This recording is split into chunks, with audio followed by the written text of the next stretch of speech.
Advance Publications, the private media empire you've never heard of. While tech billionaires dominate today's headlines and media moguls like Rupert Murdoch command global attention, there's one family that has quietly assembled the largest private media empire in America, worth over $20 billion. The Newhouse family's Advance Publications owns everything from the glossy pages of Vogue and The New Yorker to the digital depths of Reddit and the local newspapers that still anchor American communities. This is the story of how a Syrian immigrant's son turned a single failing newspaper into a media colossus that touches millions of lives daily, yet operates so quietly that most people have never heard of it. Samuel Irving Newhouse Sr. didn't inherit wealth or connections. Born in 1895 to immigrant parents on the Lower East Side of Manhattan, he started as an office boy at a law firm at age 13, earning $3 a week. But young Newhouse had an eye for opportunity that would serve him well.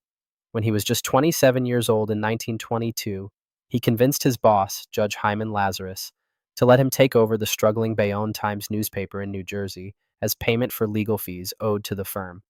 The paper was losing money, but Newhouse saw potential where others saw problems.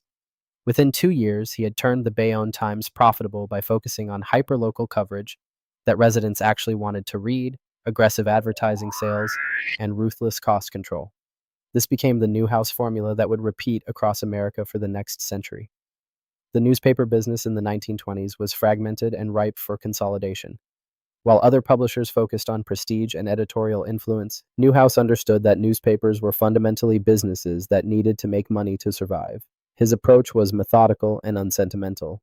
He would identify struggling local newspapers, often family-owned operations, facing financial difficulties or succession problems, then acquire them with a combination of cash and his growing reputation for turning around failing properties.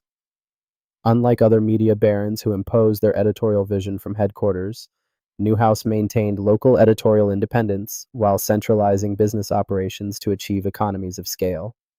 By 1935, he owned 8 newspapers across New York, New Jersey, and Pennsylvania.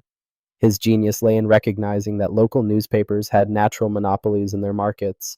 Residents and businesses needed local news and local advertising platforms, and if you could provide both effectively, you could generate steady profits year after year.